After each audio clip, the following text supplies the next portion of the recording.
olunaku olwaleero Musumba twayogerako ku decisions abaana balwa okukola emikwano, engeri gy'ayinza olonda mu mukwano gwe, naye twagala okutunulirako ku kusalawo kw'omwana omuwala kuva nga ali mu ssomero, abamu mu ssomero mwe batandikira relationships oba after school oba ku mirimu, decisions zaabwe ziyinza zitya okukosa abazadde. Naye ddala kirimu amakulu, omuntu yanikirowoozezaako nti kino bwe nsalawo bwe nti kinaakosaamu abazadde oba ye aba akuze yeesalirewo akole kyayagala. Mbalamusizaako mikono gyaffe abalungi abali ku Salt Television, era nange njagala kwogeranga Makula bw'agambye nti abamu wamwe bwakakya, abalala buzibye, abalala muli mu kiro ngaffe, abamu essaawa zifaanagana. Ebungereza batusingako essaawa emu, mpozi oluusi ne bongerezaako ne batusingayo essaawa nga 2. So naye twebaza Mukama nti puroguramu eno erabibwa abantu bangi, ewulirizibwa abantu bangi, twagala kwebaza Katonda olw'ekyo. Mbaagaliza byonna ebirungi Mukama nga bwali omulamu. Onsomoozezza bw'osomye Esther n'osoma Mordecai ng'amugamba nti gwe bw'onoobitwala nga byakusaaga, gwe n'ab'ennyumba yo mmwe mujja kuggwaawo, naye ffe Mukama anaatugira obulokozi ewalala. Omanye otya nga Katonda yakuteekayo akagambo ako in such a time as this, nga Katonda yakuteekayo kigenderwa. Kikwatagana bulungi n'ekibuuzo ky'ombuuzizza, decision making, ng'oyagala okubuuza oba omuwala byakola yandibadde alowooza ku balala. Kati ekyawandiikibwa ky'osoose okusoma kiraga nga Esther yagenda mu lubiri, naye teyagendayo ku lulwe yekka, yagendayo ku lw'eggwanga lyonna ery'Abayudaaya. Yali amanyiddwa nti mu Yudaaya afumbiddwa omusajja atali mu Yudaaya. Mordecai yamukuza, Esther yali mulekwa, n'akulira mu mikono gya musajja. Bwe baatuuka ekiseera okulanga nti baagala omukyala, naye n'amuteekayo nga bw'ali, naye ekyamutunda yali feva ya Katonda. Naye since God is Alpha and Omega, yali ku beginning ng'amanyi endi Mukama, ng'amanyi nti omwana ono abeereyo nga bukyali, so that Kabaka Akiswero bw'ali bamukyankalanyiza, ono yali tema paasi eryokola Abayudaaya mu kizibu ekyali kigenda okubabaako. So Esther tiyeesuulirayo gwa naggamba, tiyagaana kuyamba, wabula ebiro bye eby'okubeera mu maaso ga Kabaka byali tebinnaba. Ky'oba olaba nti bw'afuna message eno eya Uncle Mordecai, addamu n'abagamba nti okay, mugende musiibe ennaku 3, kabeera ayonka kabeera ani, nange n'abantu bange tugenda kusiiba. Nga kye baali baagala kwe kusembeza ebiro bafune feva okuva eri Mukama, balyoke bakkirizibwa okuyingira mu lubiri for the same purpose. So Esther ono muwala oba mukazi, naye olaba nti arepresentinze tribe yonna ne famire ye. N'olwekyo nga bwe nabagamba luli ku decision making, abazadde kitugwanidde okukola ng'emikwano n'abaana baffe. Omwana ategeere nti waliwo erinnya erya famire, waliwo n'erinnya lye. Bw'aba agenda okukola decision, newankubadde nga kyekimusanyusa naye kireka wa famire, newankubadde nga kyekimusanyusa naye kireka wa ddadi ne mami, newankubadde nga kyekimusanyusa naye kireka wa ba siblings be. Buli gy'agenda, buli gy'ali, tali yekka agenze n'erinnya lya family. We are never alone. More so when you have known God. Bwe tumala okumanya Katonda, we start living for God, for ourselves. Actually, we come last. We live for God, we live for our families, then we live for ourselves. Nzijukira orientation yange mu kutuula P7. Ne bantegeeza nti obubonero bwengenda okujjayo si bwange nzekka, n'ono abadde ankeeza naye kwali. Abasomesa nabo bakulaga nti buli musomesa abagamba nzigirayo obubonero bwe gwe neesize. Kubanga buli lwogwa naye afuuka failure nga subject teacher. Obviously. abaana bano bonna bagwa mu masomero naye bulemu nze sigiteeka ku baana ngiteeka ku basomesa kubanga ffe we twasomera ng'abasomesa bato owuninga omusomesa agamba abaana bange owa English agamba abaana bange owa science agamba abaana bange owa mathematics agamba abaana bange owa geography ng'abaana babe actually ng'abasomesa tebali ku ssente bali kukujjayo baana baabwe essanyu ly'omusomesa kwe kulaba ng'omwana afudde mu bulungi kati abaana bano bakola decision mu mulembe gwaffe nga bwe baba baagadde oba okusinziira ku mikwano gyabwe ne baba nga tebalina orientation eteeka famire zaabwe emitwe gyabwe omwana bw'aba atambula ateekwa okumanya nti ndi mwana wa pasita mpadde kyakulabirako ateekwa okumanya nti ndi mwana wa pasita era nebaza mukama olwa ferani nti alina waagambira ti mami gw'obojja namprotectinga alina waagambira nti leero dadi ajje alina waagambira nti mwembi mujje alina waagambira fembi tetujja kubanga abeera amanyi imeji ya famire omwana ndowooza church girl yegenda otuyambako omwana ateekwa okumanya nti product eya brand ennene gye bayita omuzadde ng'era bw'olaba nti sole kiraba aleme kubeera offended omwana wa minisita bw'omusanga ng'ali mu kukuba bidongo eyinza okuba nga ye destiny ye naye ensi erwawo okumutegeera lwaki omwana wa ssaabalamuzi omwana w'abassaabalamuzi omwana wa dokita asuubira kuba nga ali mu layini emu abamu babayambye ne babasomera ebintu byabwe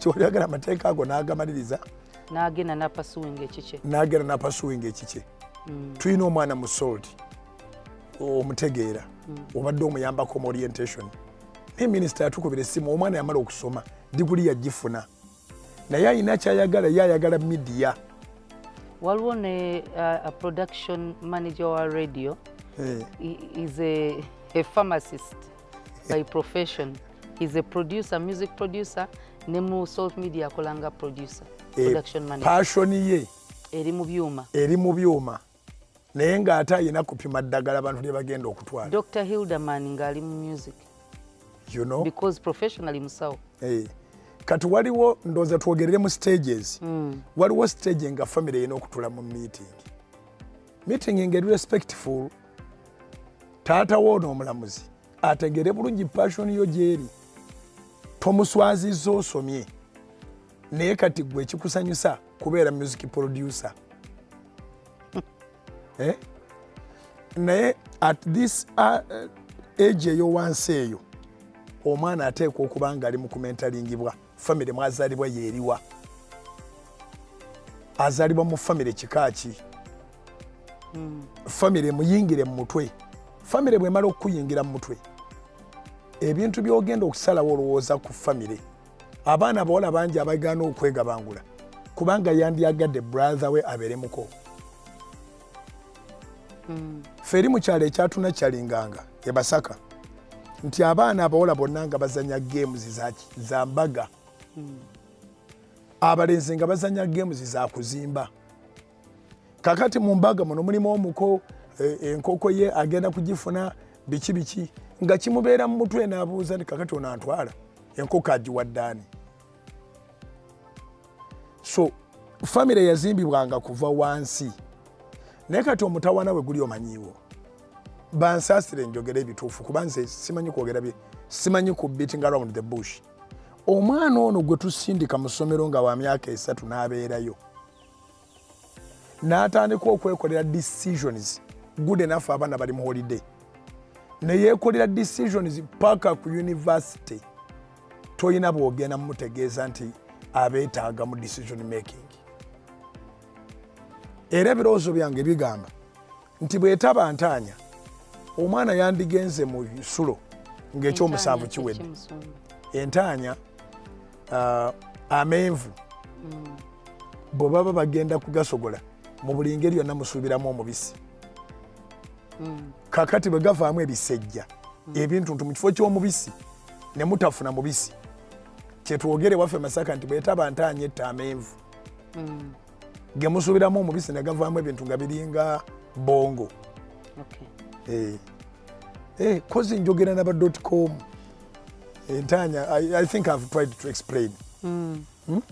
1984 okuwambuka waggulu oyogera nawo. Millennials balina ddala 86, millennials bagibalira ku 84. So ekintu ky'osuubira kyekiteekwa okuba nga kyekigenda okuvaayo. Okiraba kati mu buli ngeri yonna omwana ono yakeera okwesalirawo, mugenda okutandika okuyingira mu bulamu bwe. Jjukira ate tumwejjako tusobole okugenda okukola, ne tumaliriza nga okukola tukoze, naye ng'ate noono tumutaddemu okubeera independent. Bawummulamu katono, akatono ke bawummulako akukima fiizi ne baddayo. Waliwo yali atuyambyeko ng'akoze calculation. Omwana bw'agenda mu kisulo paka lwamala university ng'obulamu bwe bwonna abeera ne famire ebbanga eritewera koota mu bulamu bwe bwonna. Atajjukira nti olunaamalawo okusoma era agenze kubeera yekka, agenze kufumbirwa, agenze sooka kukola. So tuddemu to building structures za family. Ekitegeeza omwana ono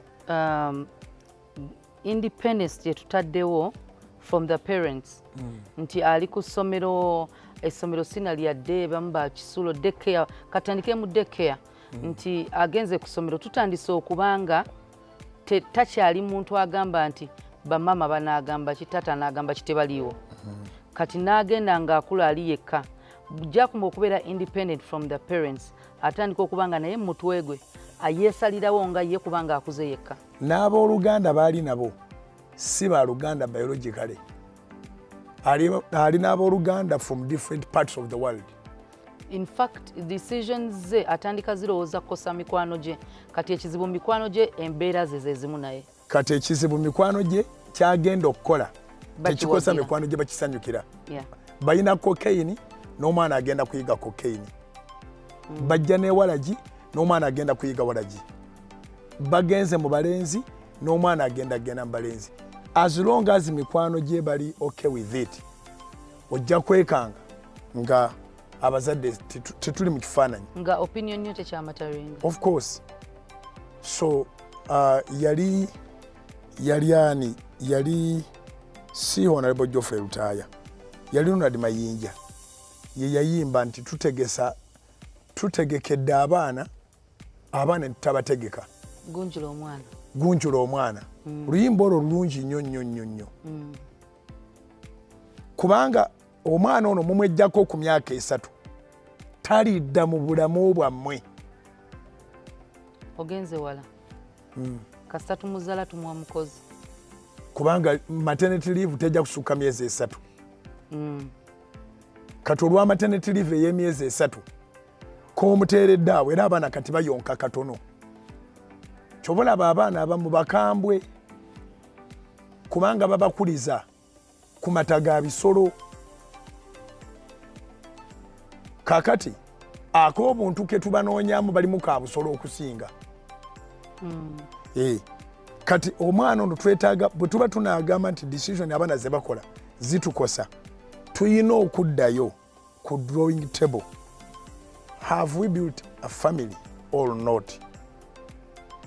Nga bwe tugambye nti omwana famire ye yeri ey'abali abaana be yasanga ku ssomero, so si mmwe. Enkolagana teriiwo kubanga omwana atandika obeera guilty ku kintu kyakola kubanga omuzadde ajjawulira bubi. Jjukira bano bamaama ab'oku ssomero, omwana yeekolera decision over 80%. Bamuyambako katono. Kati yamanya essaawa zasenyezaako, yamanya essaawa zakola atya, yamanya agenda kwoza ddi engoye ze, ayiga okubeera yekka. So decision ze tugamba zigenda kuswaza family.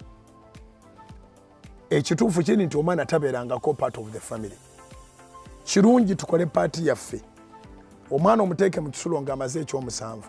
Era omubulire nti mukumuteekayo temumweggyeko bwejja. wabula kati alina okuconcentratinga ku bitabo ebyeyongeddeko level. Naye ate mufengayo mubeereyo mugendeyo. Butereevu mulina okugendayo naye omwana alina okubeera nga emyaka egisooka kubanga emyaka egisooka gye gikola mu bulamu.